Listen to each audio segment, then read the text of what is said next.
All right, everyone. I'm trying something new today here on the Kim Jacobs Show. And it's exciting because we get a chance to formally also share this with our Instagram audience. So grab your virtual seats and let's get ready to have a great time. Mackenzie's backstage and she's like, look, I did what I was supposed to do. I already clicked the intro video and everything. And we have with us today Laura. Laura, how are you today? I am wonderful. Thanks for having me on the show, Kim. It's a pleasure to be here. Thank you so much for being here. We've had a lot of time to talk backstage, just for us to just literally get to know each other a little bit. And I am so thrilled, everyone, to have Laura here with us today. You're going to be in for a tremendous treat and you will learn some great information. So go ahead and grab your virtual seats and let everybody you know tune in to today's episode right here on the Kim Jacobs Show. Now, what I'm going to do is play the intro since I cut it off a few minutes ago, and then we'll be ready to kick this episode off today. So, Mackenzie, if you can, go ahead and play the intro one more time backstage. Thank you. Hello, everyone. I'm very grateful that you took the time to tune in to today's episode of the Kim Jacobs Show. Listen, we have a great show lined up for you. I'm your host, Kim Jacobs, better known as the Balance Doctor. And all of our guests that come on, they're either people that have overcome some tremendous odds in their own lives as they balance this thing called life, or they're experts and they're here to share tips and strategies that will help you better balance and manage your life. Grab your virtual seats and let's get ready for some real relevant and relatable content on today's episode of the Kim Jacobs Show.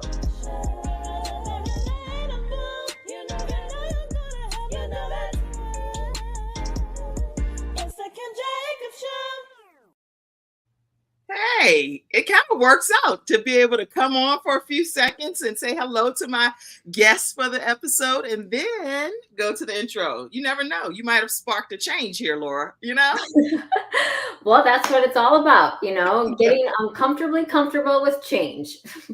Oh, you know what? That right there already sums up the show. Anytime we can get comfortable with uncomfortable change, life can always be better because change is inevitable. It's something that's going to happen and it's a constant. Some things are within our control. Some things are way outside of our control, like all of these natural disasters and deaths and things that's happening across the land, protests. It's a lot happening and that's beyond our control.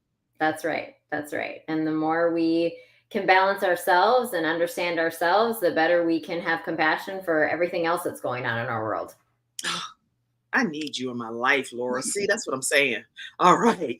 Let me introduce Laura to everyone here today. Laura is a whole lot to her, and she's going to be talking about that throughout this hour. But I'm going to give you just a little bit. And please tell me if I'm pronouncing the dash properly. Is it Nechaneki? Nechaneki Booth. Nechaneki. I should ask that backstage. Okay, Laura Nechaneki. Laura Nechaneki Booth, MSLMFT CEC, is a licensed marriage and family therapist. And she is also a certified crisis trainer and a leading certified Enneagram coach. She specializes specifically in life, marriage, leadership coaching, and she's very passionate about helping her clients build deeper relationships through the power of Enneagram. And so I am excited because all of the different groups that she's worked with, ranging from individuals, couples, veterans, first responders, we're going to talk about that today, and their families in over her 20 years in practice. So I'm not going to say everything that's on her bio because I really want you to hear it directly from her. Welcome to the Kim Jacobs Show, Laura. Thank you so much. I'm very excited to be here and be here with our audience and kind of help everyone grow into being the best versions of themselves, whether that's personally or professionally. It's an honor. That's great. Now, my question already is, what made you so passionate about having people form these deeper relationships? I think it kind of started just even from my own personal development and growth. I really started to realize from an early age that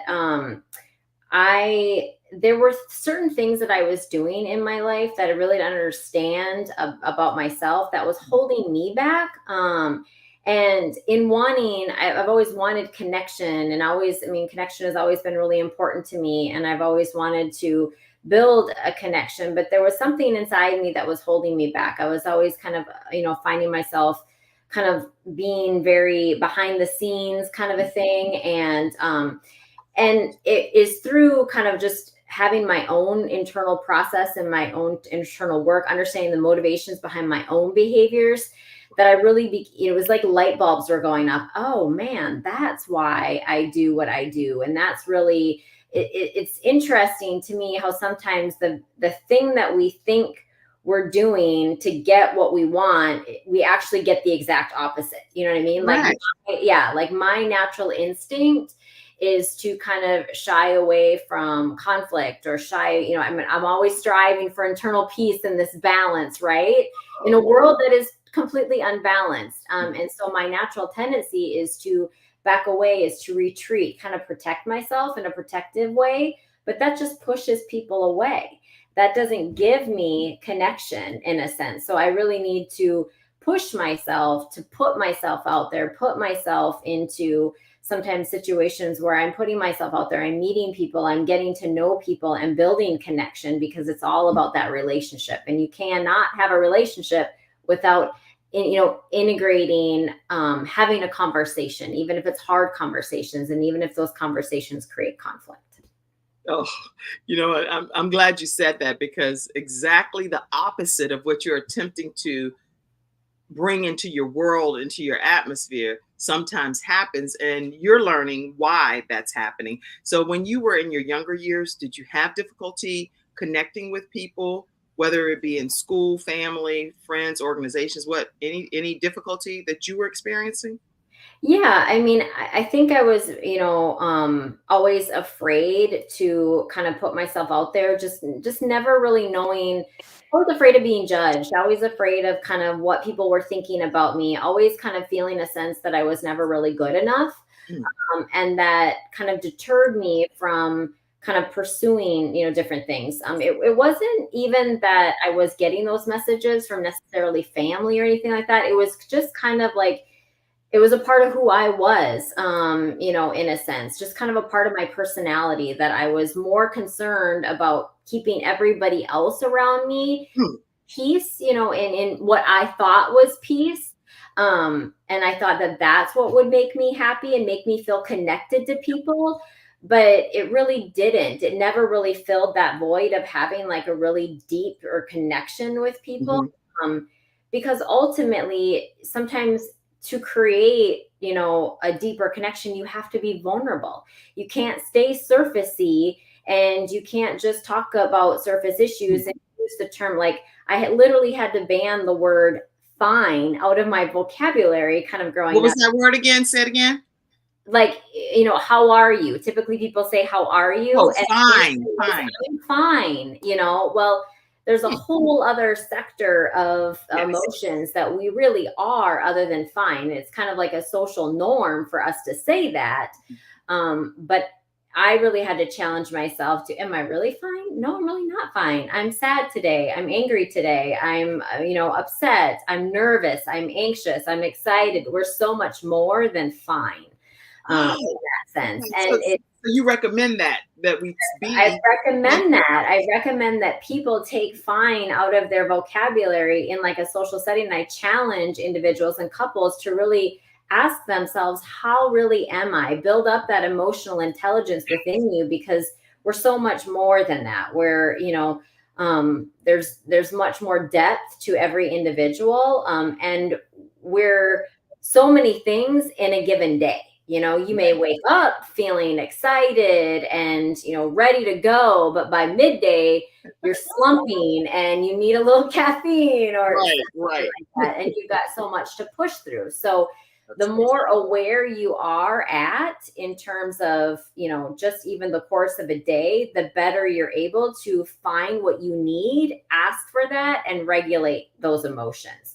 If we're just living life, kind of reactivity wise right. based on our emotions, it's really a struggle to kind of feel a sense of balance and control in our life, because we're just at the whim of whatever emotions we're feeling, but we're not identifying what those emotions are. As we're talking, because we clearly don't have scripted questions, I'm hearing so many different components because, like you say, a lot of people live almost by just their emotions. This is what I feel like for the moment. How do you pull that back into subjection to say that is just because that's how you feel does not mean that that's the way you should be behaving in this particular situation. Exactly. And I think it goes back to just kind of helping people understand um emotions in general. A lot of people, we grow up with kind of knowing like the basics: mad, sad, glad, happy, and Right. that's it. But there's so much more to kind of an emotions wheel in a sense. Mhm, And mhm, I think that it's helpful for people to understand, um, like how emotions really work. Like you can be really angry at something, but that doesn't give us the right to act out behaviorally in a certain way, slamming mhm, doors, punching walls, all of mhm, that thing. So our anger may be justified. Like you may have a right, everybody has a right to feel how they feel, but is the behavior justified in that feeling? So like having, like, being angry, you can be justified in being angry, if someone betrayed you, if of course. you're, a friend, didn't, take accountability for their actions, or I mean, like, all kinds of things can make us angry. Someone not doing something that we wanted them to do. Right. But how we behave is much different. So we can talk about, I'm feeling really angry, I'm upset about this, I need this. That is kind of a better way of dealing with those emotions, rather than just, like I said, punching walls, yelling, raising our voice. Like, it may make us feel good in the moment because it releases that energy, that tension. That anger usually brings up energy. However, the long-term consequences are far greater, if Mm. that makes sense. It So makes a lot of sense. the behavioral outcome of yelling and screaming, we may feel guilty and very shameful for our behavior, even though our anger was justified. And had Mm, we recognized, I'm really angry because of X, Y, and Z, now we can recognize that, accept that, and we can communicate that appropriately, rather than acting out reactivity wise based on those emotions that we're having, even if the emotion is justified. oh, okay, yeah. And everything you're saying is just flowing so effortlessly, right? But when it comes time to formally implement some of these things, people are, and I'm just saying people in general are struggling with not choosing what their go to response is. Because in life, we know 10% of what happens to us and 90% of how we react to it. I heard that from Keith Harrell. I don't know who the original source is, but that's true. It's 10% really what happens, but how we respond and behave and react to it is 90%. That's what we need to really gain control of. Exactly. It is really true. And I think the biggest thing is, helping people, first of all, be aware of Mhm. all of this stuff that is going on, and kind of, again, like I bring up that vulnerability, recognizing, oh crap, I do that. You know what I mean? Like, we don't like to admit, like, our blind spots and our faults and the things that are kind of true for us. But once that is illuminated, it really can be empowering Yeah. to help us do something different. If we don't know what we're doing, if we're not willing to admit what we're Right. doing, we have a really hard time making changes. And you have to remember that our brains are primed for survival and story. We are, like, our whole capacity is to survive in this world. And even if the truth isn't really true, that's why, Right. in terms of like anxiety and trauma and things like that, it feels like there is a tiger attacking you, but there is no tiger there. you Right. know It's an illusion. It's it's a, the a illusion. It's a metaphor. story. Yes, it's a story that we create and that Yeah. our instinctual brain is creating in us to protect us and keep us safe. So I always try to remember people, our behaviors are there for a reason. They're trying to protect us from something. Mhm. We need to kind of take a look at kind of illuminating what that something is, so we can have better capacity to know how to handle that and deal with that better in the future. That's good stuff. I'm over here, just so you know, I have notes too. So if you see me over here, look, I'm a big note taker on literally everybody, just so you all know how your host operates on notebook paper. So I just have the 3-hole punch notebook paper, blank paper, and I am going for broke taking notes on things that are tremendous nuggets that our guests are sharing already. So looking at what's in our blind spot is one of the things that you just said. But at the end of the day, Les Brown says this many times over, that sometimes we don't see ourselves when we're in the picture frame because we're inside the frame. So it takes other people or Enneagram or whatever to be able to shed light on our blind spots, you know? Exactly, exactly. And that's one of the reasons why I really like the tool of the Enneagram. So the Enneagram is, you know, everybody, kind of there's all kinds of personality tests out there. So the Enneagram in its essence is, another personality assessment, but it is a much deeper dive because it really gets deep into why we do the things that we do. It's much different than, oh, okay, so I'm an, NFIP or so, something like that. Okay, great. Okay, that's good to know. Like that's an awareness piece, but Let me the put it up. Enneagram is much more in depth, and it basically talks about 9 different personality types. So it gives us a viewpoint and really recognizing that, whether you thought it or whether we would like it to be that way, guess what? Not everybody thinks the same way that we do. That's right. Not everybody. And to be honest with you, from my perspective, I'm grateful for that because, another person may have a different viewpoint, a different perspective that can help me grow and expand in the things that I don't see. So I really like to use the Enneagram, but it is really just a personality assessment.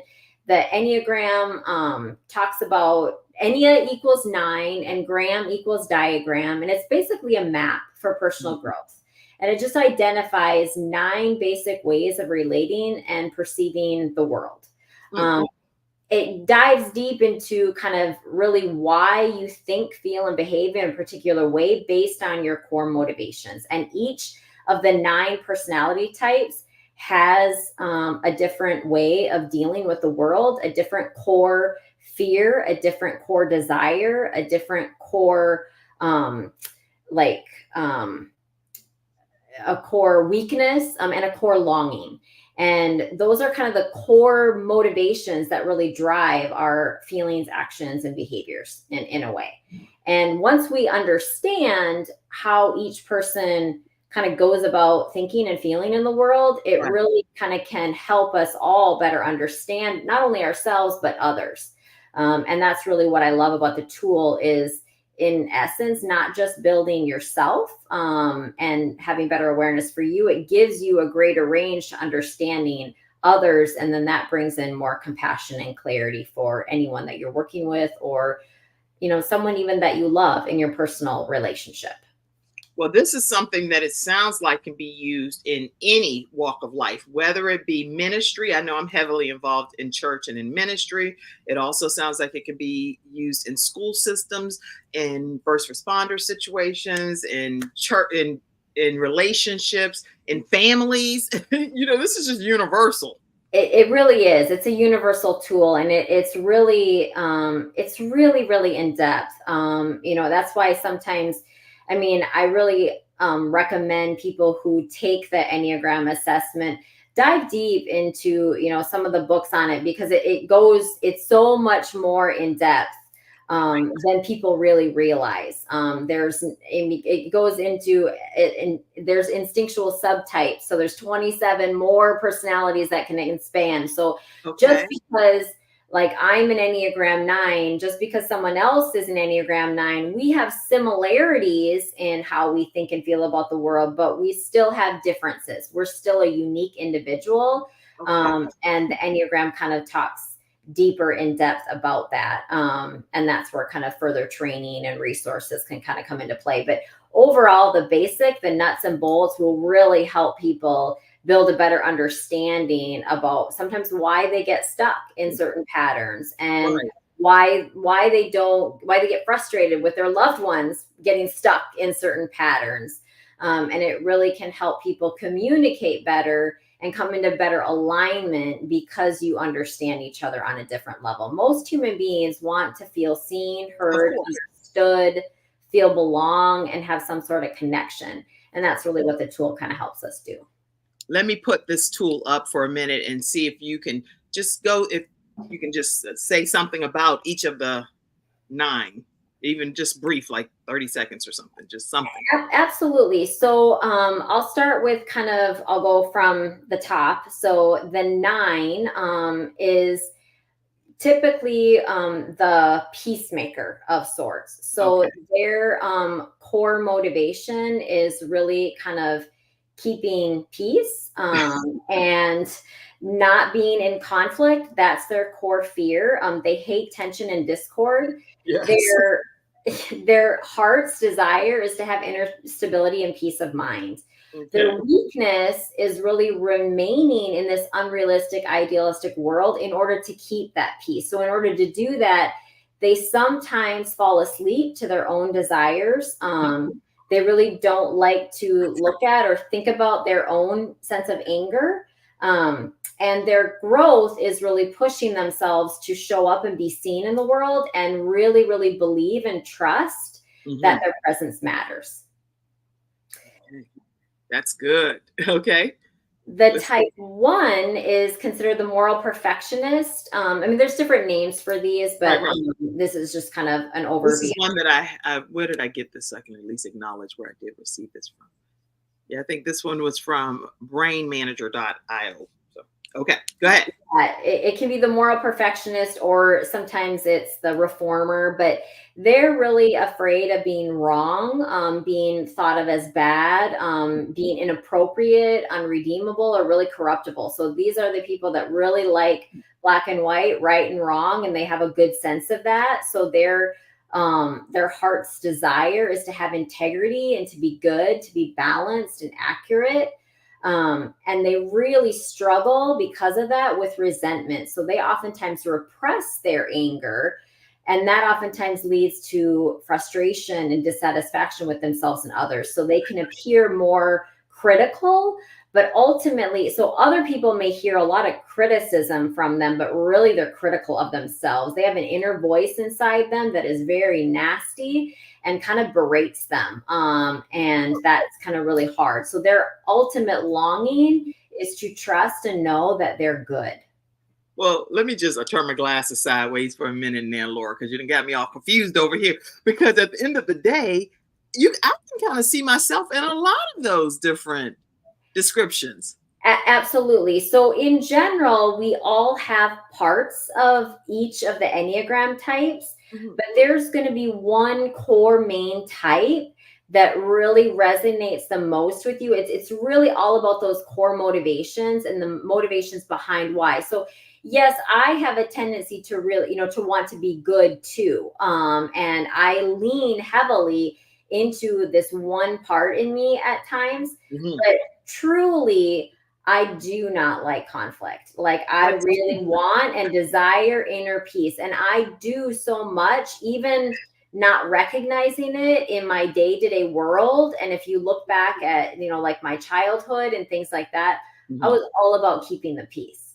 and trying to keep the peace. And I still do it, in ways where things that I may not even like about myself. Like, I may hold off on kind of like saying no, or I may shut down and shut out because I'm afraid of something. So if I'm not aware of those things, I can't change those things. But now that I know that I do that, I can push myself to show up even in a situation that feels uncomfortable to me, and kind of have a voice in that situation rather than shutting down. So that's kind of the whole goal and the whole purpose. The Enneagram really illuminates where we go in stress and why we go there, but it also shows us a growth path and what we need to do to get ourselves back into alignment, into being that best version of ourselves. Okay, this is good. And now I know it's 9, so we're not going to go through all of them today Yeah. because you can help people with this assessment. But what I also think of when I'm talking to you is when people say can't change me, you know, can't change me. And I don't know if, I don't even know, there's no question associated with that. You genuinely cannot change people. So what if you want to have this alliance with someone that's on that Richter scale over there, but for whatever reason you guys are not on the same Enneagram circle some kind of way? Thoughts? Yeah, well, I mean, I think you're right in the sense that our personality is our personality, but we do have levels of development when our personality. So we can be we can be a really good, we can utilize the strengths of our personality for good, or we can utilize them in ways that are not helpful to ourselves and not helpful to our relationships. And we're going to vacillate between that. Sometimes, like I said, in the course of a day, like we're human beings, we're going to make mistakes, we're not going to always be at our best. But if we understand our partner, whomever we is, whomever it is around us that has a certain personality, that's even a difficult personality to deal with, if we understand even just a smidge of why they're thinking and feeling the way that they're doing, it gives us a greater capacity to regulate ourselves in dealing with them. So, we can't control other people. We can't control what everybody else does around us, but we really can have the empowerment to control how we want to respond to that and what is good and best for us within that relationship. I'm glad that we touched on that, because if we can worry about, or not worry, but if we could focus on what can we do in that relationship to consider the other person's personality and why they're doing, because they're not us. And so it's like we are all different individuals. So what works for me may be disastrous for someone else. And I talk about that often as the balance doctor, as you all have followed me.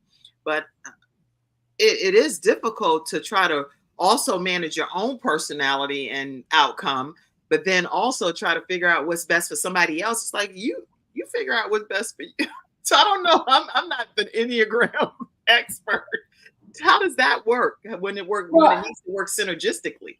Well, I think what you have to realize is like different things activate different people. You're absolutely right. Like what activates you is not going to activate a different person. But you also have to recognize that sometimes we may do things that activate someone else, and so when we know that, now again, we can, so I mean, I'll just give you an example. So, like me shutting down may activate someone else because they feel like I'm, distancing myself from them. And that makes them Mhm. very anxious. Okay. So, if I know that by me withdrawing, that's going to make someone more angry and Mhm. upset, now I can counter that by pushing myself to confront the situation with Mm. that particular person, especially if they're a safe person that I know, and love, then that creates a different alignment, That's it.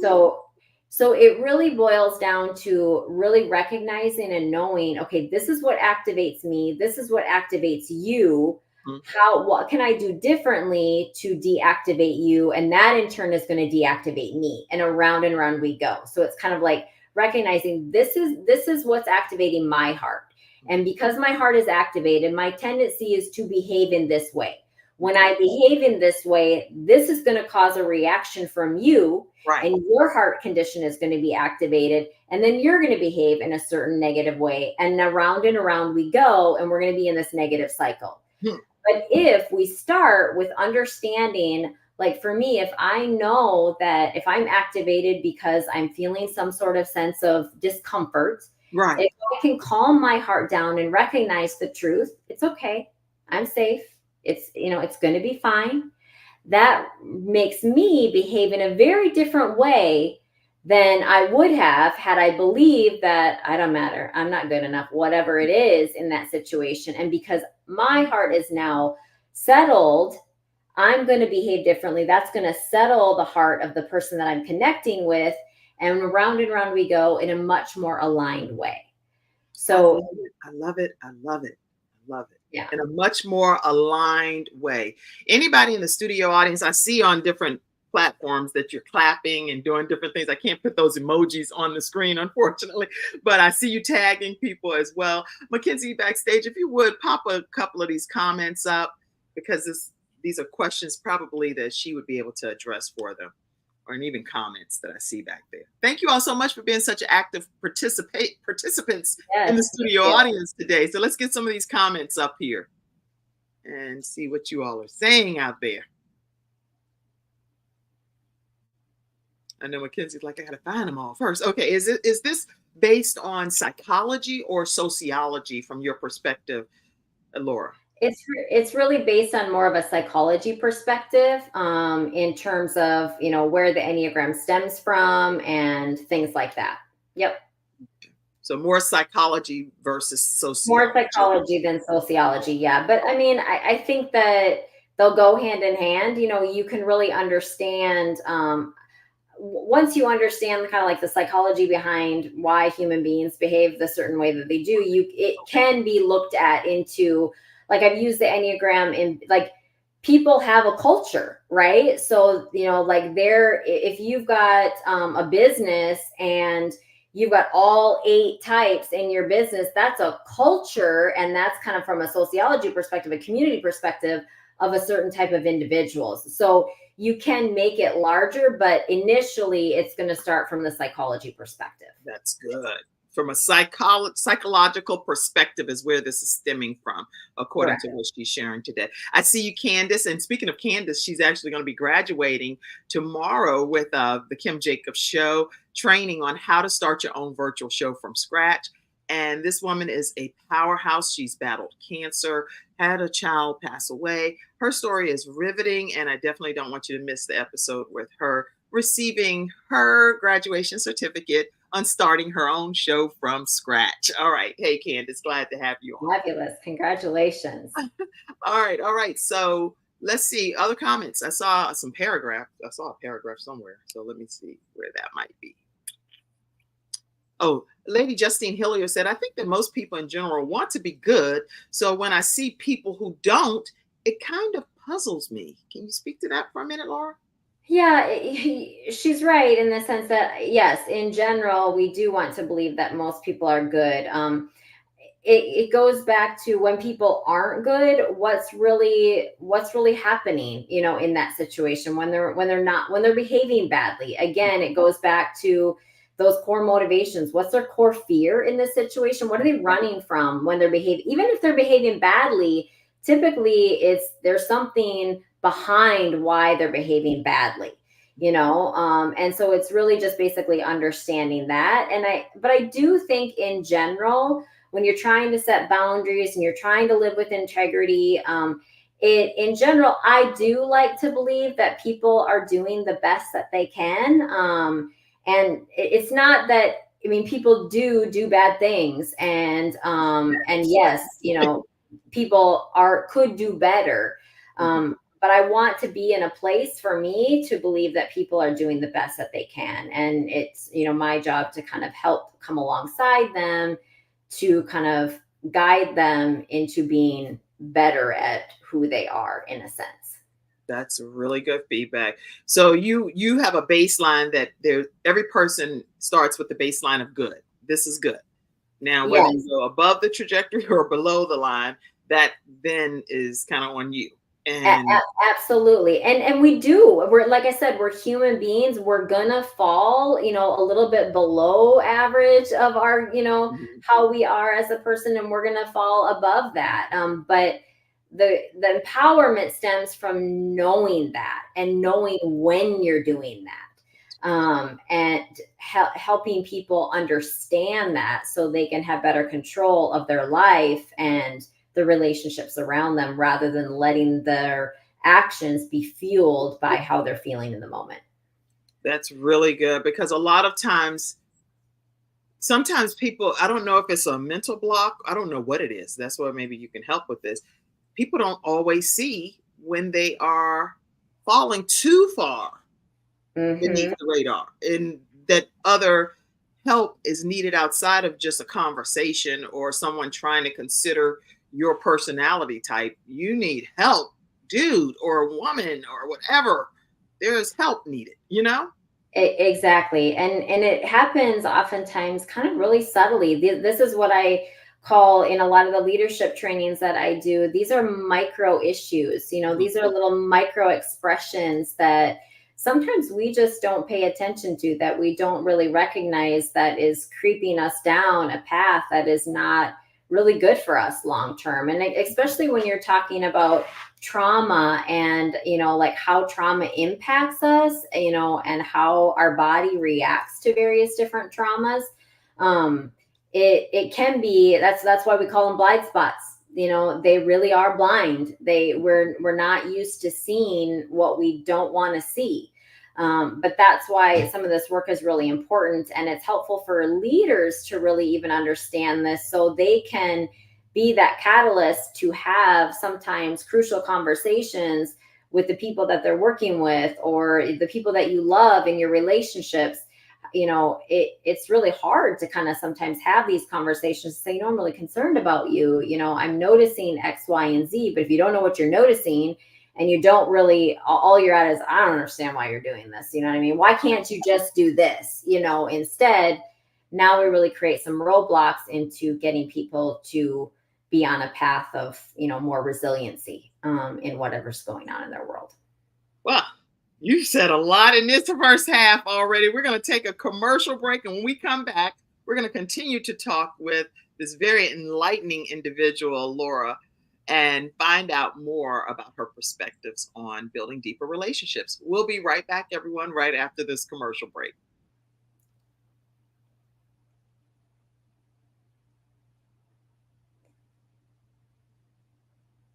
I'm waiting for you, Mackenzie, backstage to go to commercial. Hi, I'm Kim Jacobs, the Managing Director of the Charlotte, North Carolina chapter of eWomen Network.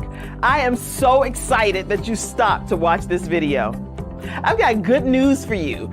You've just discovered an international network of women entrepreneurs who are committed to helping you achieve, succeed, and prosper. We're on a mission here to help 1 million women entrepreneurs each achieve $1 million in annual revenue.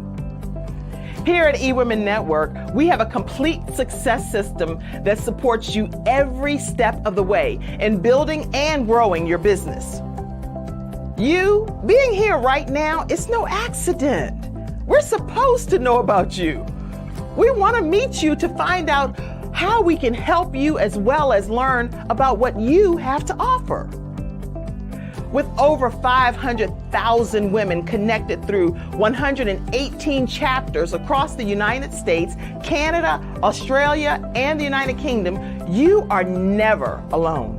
If this is resonating with you, please go to eWomenNetwork.com/Charlotte. Notice too my contact information. I invite you to reach out to me and to check out our upcoming in-person and online events. I'm really looking forward to introducing you to our special community.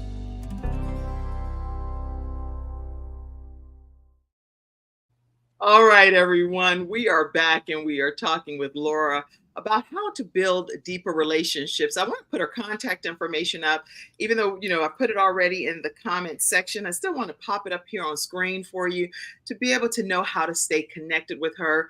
Definitely give her a call at 423-919-8909. Again, that's 423-919-8909 for our podcast listeners on iHeartRadio, Spotify, and all of your wherever you download your audio devices. That's the number you want to stay connected with Laura. And you can also go to infiniteclaritycc.com. Infiniteclaritycc.com. All right. So now, Laura, when we're talking from a family perspective, I think especially on this show, how people balance their lives, you have a lot going on with your family over here, right? Yes, How do I you do. balance all of this, your family? Well, I think it's about kind of just working on, managing time. And I'm more about, I think what I've learned over the years is that quality time is much more important to me than quality of time. So, my husband and I moved to northeastern Tennessee about 4 years ago, and that kind of moved us away from much of our family that you're seeing here, which was really hard. But at the same time, when we go back and visit, I feel sometimes a lot closer to my family because we just get to spend more time with them.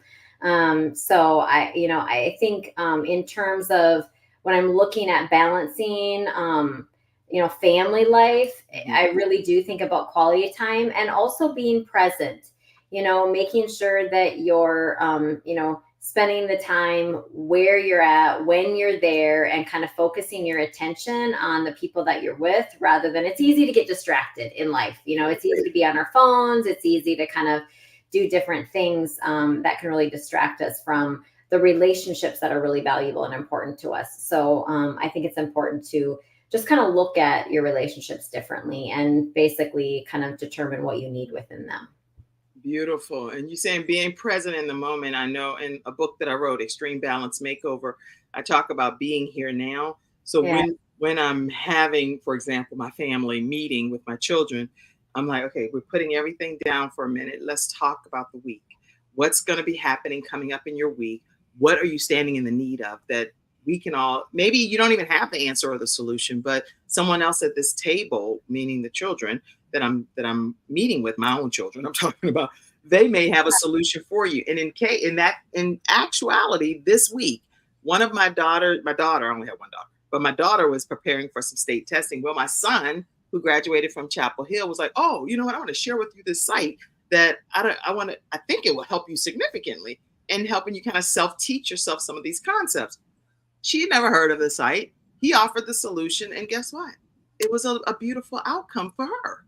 What a wonderful thing. And that's what I said. That's what I love about learning and having compassion for different people's strengths, different people's knowledge base, different people's experiences, because it can literally help us grow if we're willing to tap into and slow down and build that relationship. The minute we think we know it all and we got it all handled okay is really kind of, yes, everything really comes crashing down.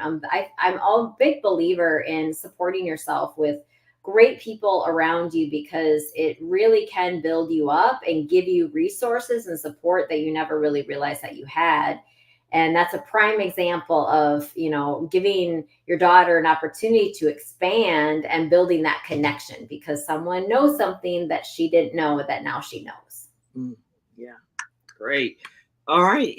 So with this family, we didn't deep dive enough into it. I want to pull it back up because I see over in the corner three dogs. Tell me about your dogs. Yeah, so we have three dogs. I have a 14-year-old toy poodle, Abby, and then we have a 4-year-old mini golden doodle, Leo, and then we just rescued, she'll be 2 in June this year, Ginger, who is a mini cavapoo. So they're kind of the spunk that keeps us on our toes primarily. And then my husband and I, we have got 5 grandchildren, and my husband has 3 adult children, and then I've got my parents in there. My father is a retired Army veteran, and my mom there, and so yeah, we love to do different things. Yeah, it's a lot of fun. We're just and I think being active and being a part of that is really fun. Finding things that really help you balance life, not just with your work world, but find activities and things that you like to do, especially together.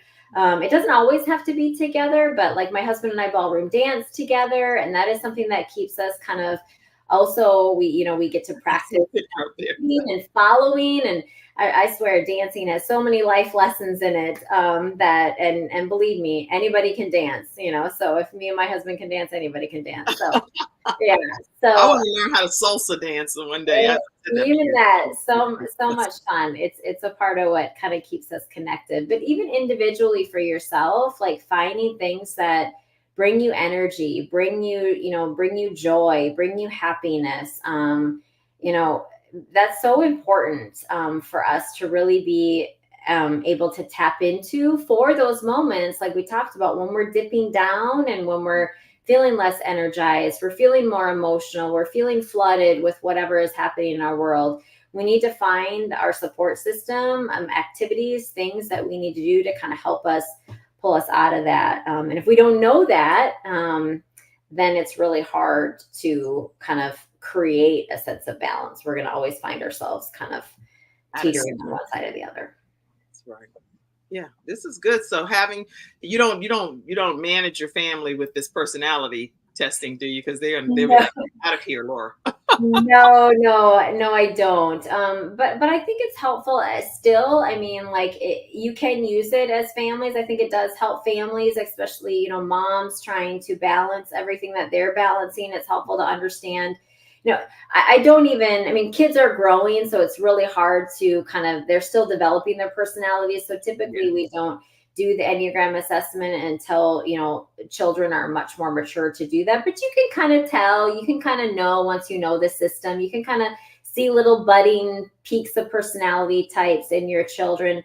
But it does give you a bigger range of set of tools for how better to communicate that with them. Again, because your child isn't going to think the way that you're thinking. Your husband doesn't think the way that, or your spouse doesn't think the way that you do. So just giving yourself a better range of seeing people in a different light and then guiding you to react a little bit differently to them can change. It can be a game changer for how you build those connections and those relationships within the people that you love, especially family. I know one thing. I'm learning so much today from our guest, Laura, and I'm hoping that you all are as well. I can tell by your feedback and your comments that you're gleaning a lot as well. And we're not going to formally take a commercial break, but I do want to take a moment to let you all know that I have a son. Well, I have 3 children, actually, that battle cystic fibrosis, a lung disease. So they kick it in the head every day, and they're ambassadors for like CF Foundation, Cystic Fibrosis Foundations. They helped raise like over $2.2 million last year as ambassadors. And so actually these two they're the 2 that spoke before Congress and everything that have been battling this. And then I have one son who he went on his own weight loss journey. His name is Ivan. He's this size at first, and now he's this size. And he is a major inspiration to people that are battling CF. And right now he's an ambassador for the Hey, my name is Ivan, and I live with cystic fibrosis. I was diagnosed at 17 years old, and I had a hard time accepting the fact that this was my new normal. In a split second, I had pills I needed to take, treatments I had to do, and statistics that weren't favorable. So I decided to take CF head on. I became an ambassador and advocated for the disease. I took my treatments regularly, and I try to be an inspiration for my siblings. If you also live with cystic fibrosis, I know it can be hard, but what you're doing is also inspiring other people. I'd love to hear about some of your personal victories. Please share them below this video. So Ivan has actually been charged with, on behalf of the Boomer Esiason Foundation, to help raise $4,000 to help with finding a cure for cystic fibrosis. Now, Boomer Esiason, he's an ESPN commentator and so forth.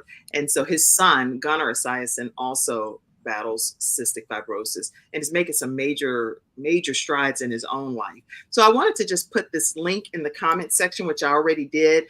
And right now, Ivan is down to the wire. So that link, do I have it there? Yeah. Okay. The p2p.onecause.com, fight with BF, CF with BEF, all of that right there, that link. And I know if you're on the audio podcast, you're going to probably need to come over here and see it on the social media. But make sure, if you would, send any donation amount over to support his cause. It'd be greatly appreciated. And as his mom, I'm trying to help him reach his goal. Is that fair? All right.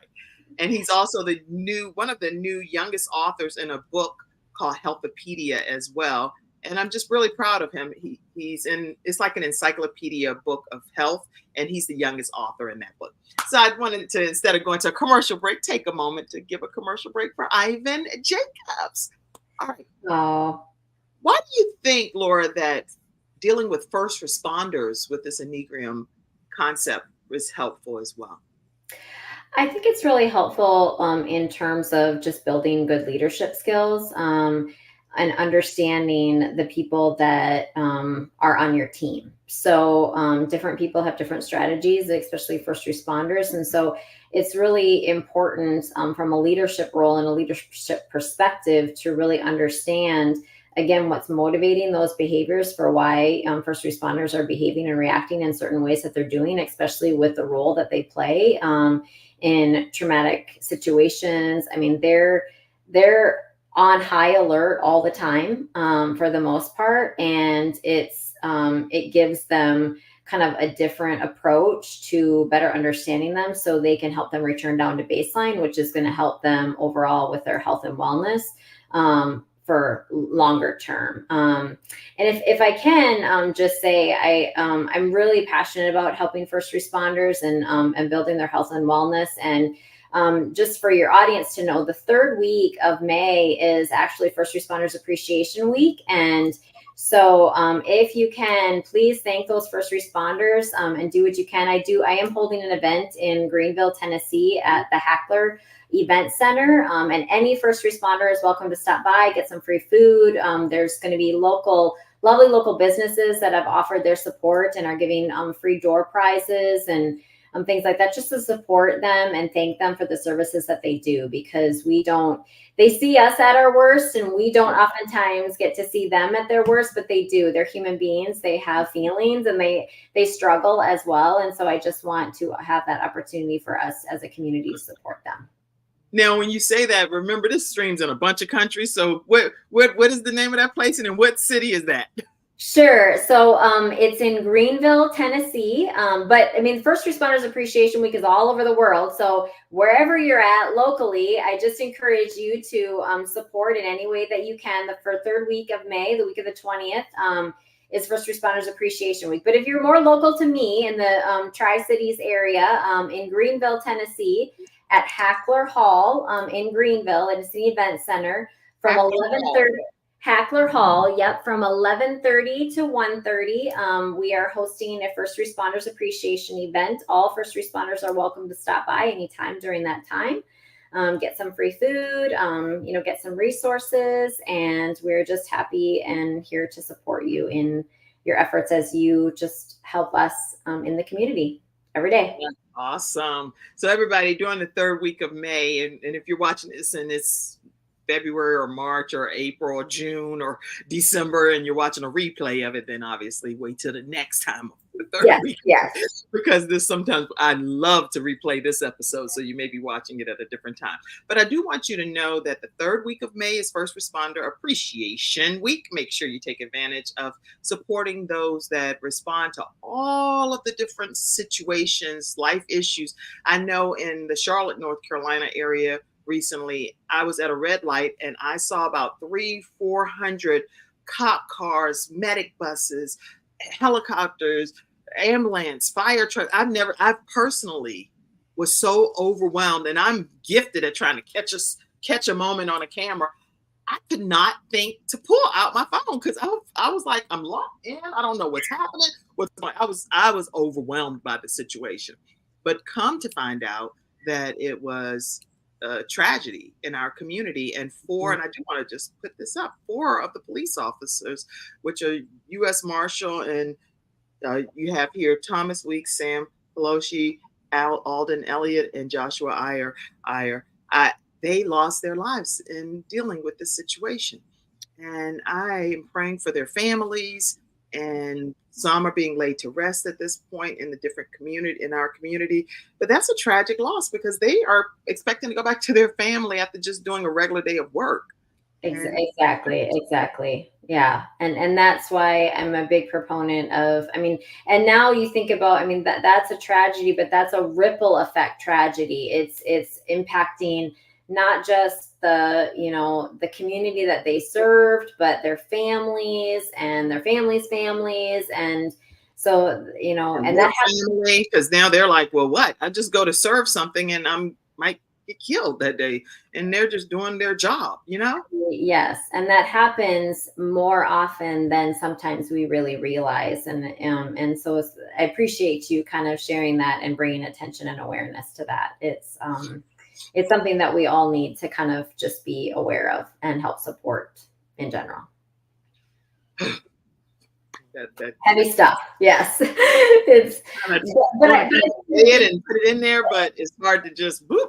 Yes, yes. But That's the beauty of it is, that I really want to kind of put out there is the resilience of this. So there, historically we were trained to believe that our brain was kind of stagnant and it wasn't, we didn't have the capacity to change it. And research is showing us more and more that we do. And so with these tragic events and with trauma, whatever trauma it is that you're going on in your life, there is really hope out there, and we can find ways to kind of work through that and survive those traumatic situations, and we don't have to constantly feel on edge and some of those PTSD, post-traumatic stress symptoms, that kind of accumulate over time from being in those stressful environments. There is really a lot of hope and resources out there that can really bring on some balance in people's life, even if you live in a high stress work environment.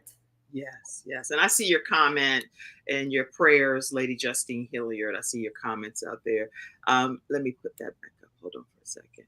There you go. I see the prayers as well. And congratulations to your son, Ivan. I see that too. So thank you all so much for your comments and your prayers for those fallen officers. Listen, you talk a lot about family, and I know we're going to be coming to a close soon, but I want to hear how you say that you really want, and I'll read the quote. You said you believe in creating a ripple effect of love, compassion, and connection. That's with individuals, families, and communities. So just talk to us about, for a moment here, how do you think those deeper relationships can be formed in those instances? I think it starts the ripple effect starts with yourself. It really begins, with your internal work inside, loving yourself, knowing that you're good enough, knowing that your self-worth is not negotiable, that, we are loved for who we are as we are, in a sense, and kind of sitting in that truth allows you to have some compassion for yourself. When you build empathy, sympathy, compassion, and vulnerability for yourself, you have the greater capacity to see that in others and to give that to others. And that begins the ripple effect to bring on more empathy, sympathy, compassion, vulnerability to your community. And it just goes on and on from there. So I really do think that the more compassion we have for ourselves and the more we begin to explore ourselves, it gives us a better understanding of others, which builds greater communities and a greater world in general. And that's, what I love about this show is bringing that balance to the world, one household at a time. It's one person at a time. So don't ever think that you can't make a difference, because one person really can. Wow. You're masterful at this. I thought you were like, oh, not really. I'm kind of nervous. Girl, God, trick me out of here on this show. this is awesome information, and it sounds like it all begins with us individually and whatever help we need to make sure that we're bringing better value to the world and the people around us that we're interacting with. Then we don't have to worry about trying to change anybody else. Do you, for real? People say, do you, right? Exactly. That energy is just going to emulate out of you, and that, even from a Christian perspective, that is really what God wants us to do. God wants us to be that, if you do take it from a Christian perspective, we all have those 9 qualities. Those are 9 images of God, in that sense. And that just emanates out in the world. That's the goodness in the world that we're putting out there, to really make some great changes when we collaborate together as a community and as a world. Well, I know I'm smiling so hard. I feel like I'm at a wedding and my cheeks are burning. And I'm like, this is just so beautiful. So really what my takeaway is today is that I don't have to worry about trying to change anybody else. Just continue to operate in how God created me to be, and just continue to just pour that out. And wherever it's supposed to stick, it will stick. And wherever it's rejected or triggered, then I just might need to go back to the drawing board on that particular instance and learn how I can consider their personality type and operate more in their wheelhouse, right? Absolutely. You said it beautifully. I couldn't have said it better myself. That is fabulous. If that is one takeaway that you can get from this, then, I've done my job. Okay.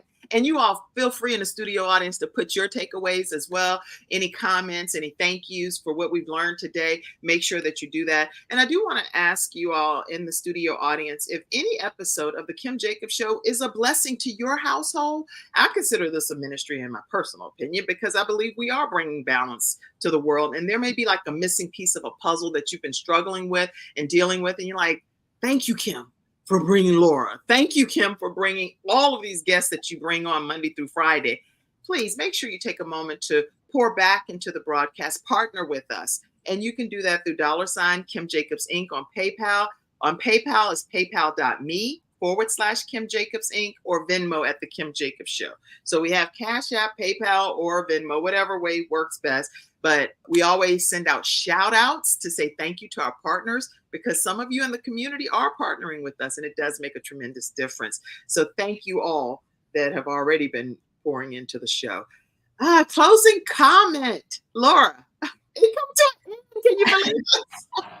I am just so thankful to have this opportunity to talk to you today and talk to your audience. And I just really want people to know that, you know, they have value and they have worth, and their perspective means something. And just the more compassion we can bring to the world will create more balance, and the better we can be as individuals and as a community. Can I carry you everywhere I go? Gosh, you're changed. You could just be like, okay, hold on. I know we're having conflict. Calm down. I have Laura here to mediate this situation, okay? And so maybe it's on my end that this is the reason this is happening. So I take full accountability. Let's bring Laura in and see what's what. That's right. You know, it is good. And when we take that perspective, when we take a step back, we can oftentimes see things with so much more clarity, and that clarity will guide us into a different direction that we never thought possible. So yeah, it's great. I feel better today just because I encountered you. So my day is wonderful just because of Laura. So thank you, thank you, thank you. And Justine Hilliard's day must be better too, because she said this was very informative show today. Thanks so much to both of you. Thank you. Welcome. You're welcome. All right, everybody. That's today's episode. We will see you Monday through Friday, 11 o'clock a.m. Eastern Standard Time, right here on The Kim Jacobs Show. Thank you, Mackenzie, backstage, for helping today as well. Everybody, God bless you and have a great day. I love you all. Bye-bye. Thank you. Stay backstage for me. All right. Bye-bye, everybody. Thank you for tuning in to today's episode of The Kim Jacobs Show, and for being in the virtual studio audience. Your presence truly does make a difference, and I look forward to you bringing your friends and family to join you in the virtual studio audience Monday through Friday at 11 o'clock a.m. Eastern Standard Time. I look forward to seeing you, and make it a great day.